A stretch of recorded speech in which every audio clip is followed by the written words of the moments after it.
ริษัท PS สร้างตั้งขึ้นบนพื้นฐานแนวความคิดของคนสองคนคือท่านปอเฮอร์นักประดิษฐ์คิดสร้างที่อยากสานฝันให้เป็นจริงดังนั้นจึงอุทิศตนเพื่อชาติและเพื่อแผ่นดินที่ตนกำเนิดส่วนท่านนางสุนารีเทพศรีเมืองผู้เป็นท่านหมอที่อยากช่วยเหลือเพื่อนมนุษย์ให้พ้นจากโรคภัยไข้เจ็บ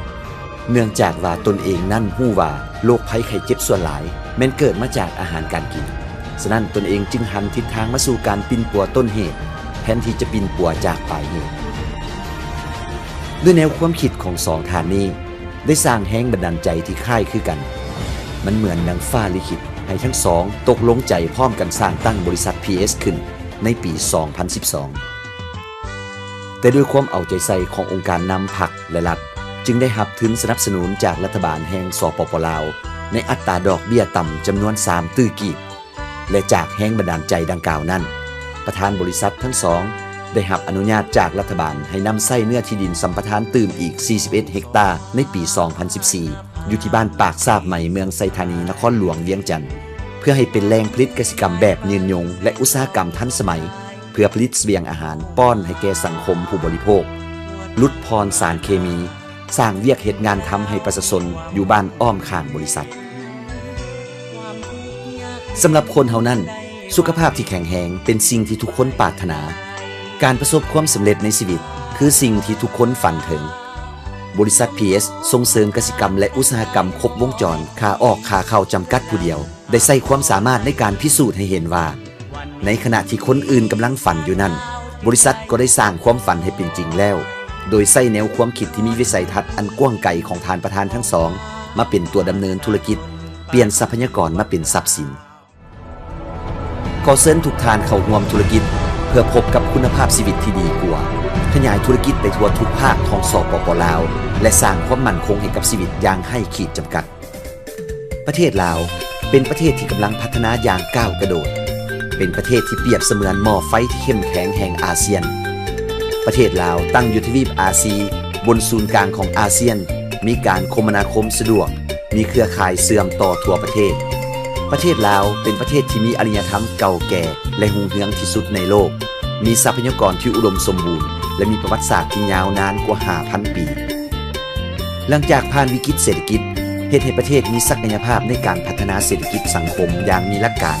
จนเฮ็ดให้ทั่วโลกชื่นชมและให้ความสำคัญในการลงทุนเฮ็ดการค้ากับสปป.ลาวกันหลายขึ้นบริษัท PS คือเวทีธุรกิจส่วนหนึ่งของสปป.ลาวเป็นบริษัทที่เน้นการใช้เทคโนโลยีระดับสูงในการผลิตสินค้าให้มีคุณภาพได้มาตรฐานเพื่อสุขภาพที่ดีและการขยายธุรกิจสู่ท้องถิ่นในทั่วประเทศระยะเวลาเพียงแต่2 ปีเท่านั้นบริษัทได้มีการพัฒนาอย่างว่องไวโดยเฉพาะสินค้าประเภทน้ำดื่มลาวและการผลิตกสิกรรมปลูกพืชผักปลอดสารพิษและการเลี้ยงสัตว์เป็นสิ่งสำคัญทั้งเป็นตัวขับเคลื่อนสู่ระบบและทั้งเป็นส่วนองค์ประกอบหนึ่งเพื่อแก้ไขความทุกข์ยากของประชาชนลาวบรรดาเผ่าทั่วประเทศตามแนวทางและทิศทางแผนพัฒนาเศรษฐกิจสังคมของรัฐบาลแห่งสปป.ลาวสินค้าและผลิตภัณฑ์ที่เป็นมิตรกับสิ่งแวดล้อมของบริษัทยังได้นำไปวางแสดงอยู่ในงานวางแสดงสินค้าเวียงจันทร์ 2015 40 ปีของสปป.ลาวและอยู่ในงานสำคัญต่าง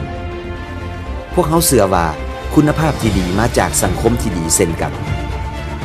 การคืนกำไรให้กับสังคมเป็นสิ่งที่พวกเขาเฮ็ดควบคู่กันมาโดยตลอดบ่ว่าจะเป็นการช่วยเหลืออุปถัมภ์ทางด้านวัตถุและปัจจัยช่วยเหลือสวัสดิการสังคมแม่หญิงเกิดลูกและผู้เสียชีวิตสนับสนุนทางประเพณีวัฒนธรรมและกีฬาส่งเสริมศิลปะวรรณคดีสนับสนุนการศึกษาอุปถัมภ์ก่อสร้างโรงเรียนการช่วยเหลือสร้างเส้นทางสนับสนุนอุปถัมภ์ในวันสำคัญต่างๆของชาติและบ่เพียงแต่เท่านี้บริษัท PS ยังได้รับการย่องย่อสรรเสริญจากการนำขันเทิงของภาครัฐที่ทางบริษัทได้ประกอบส่วนอุปถัมภ์ช่วยเหลือสังคมเป็นแต่หลายๆอย่างซึ่งในปัจจุบันบริษัท PS ก็ได้ก้าวสู่ธุรกิจระดับประเทศแล้วบริษัทมีโรงงานผลิตน้ำดื่มลาวโรงงานผลิตขวดพลาสติกโรงงานผลิตข้าวปุ้นข้าวเปียกข้าวซอยเส้นหมี่และลูกซีนมีโรงสีข้าวมีเฮือนโฮมปลูกผักปลอดสารพิษไฮโดรโปนิกเฮือนปลูกเห็ดลิ้นจือเฮือนโฮมปลูกสตรอเบอรี่มีสวนมะนาวมีเฮือนเลี้ยงไก่พันไข่มีการบริการน้ำเที่ยวด้วยเรือแพและบริการพักผ่อนหย่อนใจในเฮือนแพ บริษัท PS ได้พิสูจน์แล้วว่านักธุรกิจคนลาวมีความสามารถที่จะแข่งขันธุรกิจไปพร้อมกับประเทศเพื่อนบ้านด้วยเหตุว่าประเทศลาวเฮานั้นประกอบมีทรัพยากรอันล้ำค่าที่เต็มไปด้วยทรัพย์ในดินสินในน้ำอันได้เหตุให้บริษัท PS มีโอกาสนำใช้ทรัพยากรเหล่านั้นเพราะว่าทุกมื้อนี้โลกถามหาออร์แกนิกฉะนั้นเฮารักษาแนวพันธุ์ดั้งเดิมได้พวกเฮาก็มีอำนาจในการต่อรองแน่นอนบริษัท PS ได้มีการพัฒนาสินค้าที่ได้มาตรฐานของตนมีพื้นฐานการผลิตที่ทันสมัยและใช้เทคโนโลยีชั้นสูงในการผลิตมีระบบการบริหารจัดการที่ดีและการจัดการด้านการเงินที่มั่นคงมีระบบการจัดการด้านการขนส่งที่ว่องไวมีทั้งระบบบริหารจัดการคลังสินค้าประเภทเครื่องอุปโภคบริโภคและโรงล่างผักสะอาดมีสินค้าประเภทซีนปลาอาหารทะเลไว้สนองให้แก่ลูกค้าที่มาสั่งซื้อและสอดคล้องกับธุรกิจกสิกรรมและอุตสาหกรรมเพื่อสุขภาพในการดำรงชีวิตจุดเด่นของบริษัทแม่นการพัฒนาที่จะต้องเสริมธุรกิจให้เข้มแข็งและเพิ่มศักยภาพรอบด้านให้มั่นคงบริษัทได้สร้างกลไกและกลยุทธ์ธุรกิจการตลาดแบบนวัตกรรมใหม่ให้การคืนกำไรให้แก่สังคมและลูกค้าในปี 2015 บริษัท PS ได้มีการสำรวจตลาดอย่างละเอียดและค้นหาหนทางสร้างธุรกิจที่จะก้าวสู่ความเป็นหนึ่งของประเทศในปีที่ผ่านมาบริษัท PS มุ่งมั่นที่จะเป็นหนึ่งในหลายๆบริษัททั่วประเทศทุกบริษัทต่างก็มีศักยภาพที่มั่นคงเข้มแข็งในการแข่งขันด้านการตลาดเพื่อที่จะผลักดันธุรกิจผลิตภัณฑ์อาหารการกินและน้ำดื่มขยายไปทั่วทุกภาคของประเทศบริษัท PS จึงมุ่งมั่นเป็นหนึ่งเดียวเพื่อให้บริษัทสามารถให้การบริการแก่ผู้บริโภคกว่า5 ล้านครัวเรือนได้อย่างต่อเนื่องและมีศูนย์บริการหลายกว่า 1,000 แห่งในทั่วประเทศบริษัท PS เป็นบริษัทที่เน้นในเรื่องการพัฒนาทรัพยากรมนุษย์ให้ทันโลกอย่างมีการสั่งสาสร้างบุคลากรและองค์กรให้ประสบความสำเร็จนำพาชีวิตให้อุดมสมบูรณ์พูนสุขโดยเน้นการเฮ็ดเวียกร่วมกันส่งเสริมซึ่งกันและกันเฮ็ดให้พนักงานและตัวแทนจำหน่ายทุกทางสามารถแสดงศักยภาพของตนออกได้อย่างเต็มความสามารถบ่เพียงแต่เฮ็ดให้ทุกคนมีสุขภาพร่างกายที่แข็งแรงเท่านั้นที่สำคัญคือช่วยให้ทุกคนประสบความสำเร็จในชีวิตและก้าวไปเผชิญหน้ากับเวียกงานที่ท้าทายเฮาจึงจะประสบความสำเร็จเฮามีเป้าหมายที่ชัดเจนและมีรากฐานที่มั่นคงบวกกับบริษัท PS เป็นเวทีระดับประเทศที่ให้ผู้ที่มุ่งหวังทุกคนประสบความสำเร็จในชีวิตสูงสุดและมีจิตใจเข้มแข็งมีสุขอนามัยที่ทรงพลังและยืนยงยิ่งเป็นระยะกำลังเติบโตรุ่งเรืองของบริษัท PS และความเจริญยิ่งใหญ่ของ PS ความภาคภูมิใจของสมาชิกใน PS ก็คือความภาคภูมิใจของบริษัท PS ถ้าท่านเดินตาม PS ท่านจะได้เห็นสิ่งต่างๆที่สวยงามและเห็นได้ทัศนียภาพที่สุดตระการตาท่านจะได้รถยนต์ที่หรูหราได้ไปท่องเที่ยวต่างประเทศยิ่งกว่านั้นบริษัท PS มีการมอบรางวัลให้กับนักธุรกิจที่ประสบความสำเร็จผู้ที่เสียสละบุกเบิกการตลาดและมุ่งมั่นและทุ่มเทไปพร้อมกับบริษัทซึ่งเป็นนักธุรกิจแถวหน้าของบริษัททั้งบริษัท PS ได้จัดรางวัลเกียรติคุณมอบให้อย่างหลวงหลายในแต่ละครั้งซึ่งเฮ็ดให้เขาเจ้ามีความเชื่อมั่นมีพลังชีวิตที่บรรลุฝันให้เป็นจริงบริษัท PS มีเป้าหมายที่ชัดเจนเพื่อหันรายจ่ายให้กลายเป็นรายรับเชื่อใจในการรักษาสัญญาที่เฮามอบให้กับลูกค้าการเข้าถึงและตอบสนองความต้องการที่แท้จริงความซื่อสัตย์และจริงใจการเบิ่งแยงใกล้ชิดจากตัวแทนมืออาชีพที่ดีได้สะท้อนคืนมาเป็นรูปธรรมอย่างต่อเนื่องในการไว้วางใจในส่วนบุคคลและเป็นแรงขับเคลื่อนของธุรกิจให้เติบใหญ่มั่นคงเชื่อมั่นว่า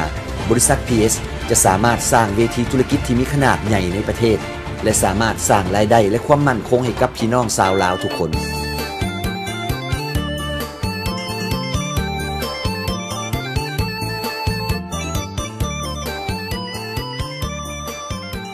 เฮาจะประสานร่วมมือกัน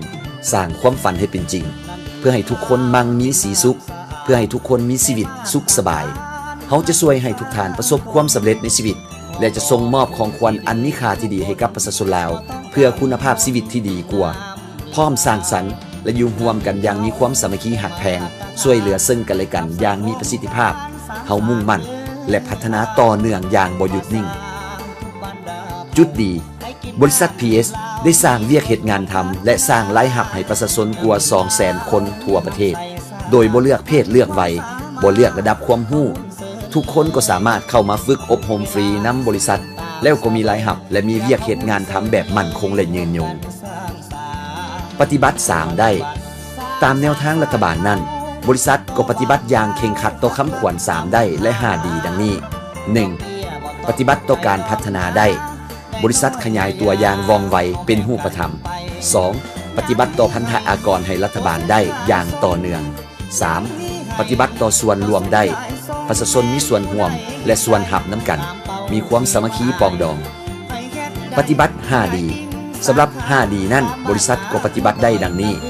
1. สิ่งแวดล้อมดี 2. เศรษฐกิจดี 3. วัฒนธรรมดี 4. กระบวนการดี 5. พนักงานดีสิ่งที่กล่าวมานี้แม่นเฮ็ดตามความสามารถนำใส่ตามความต้องการเพื่อก้าวไปสู่การปฏิบัติแนวทางที่ว่าประชาชนหังมีผาสุขประเทศชาติมั่งคั่งเข้มแข็งสังคมมีความสามัคคีปองดองมีประชาธิปไตยยุติธรรมและศิวิไลย์พรรคนำพารัฐคุ้มครองประชาชนเป็นเจ้าบ่อผลิตน้ำดื่มเหล้าคือบ่อขับเขาของคนเหล้าทุกคน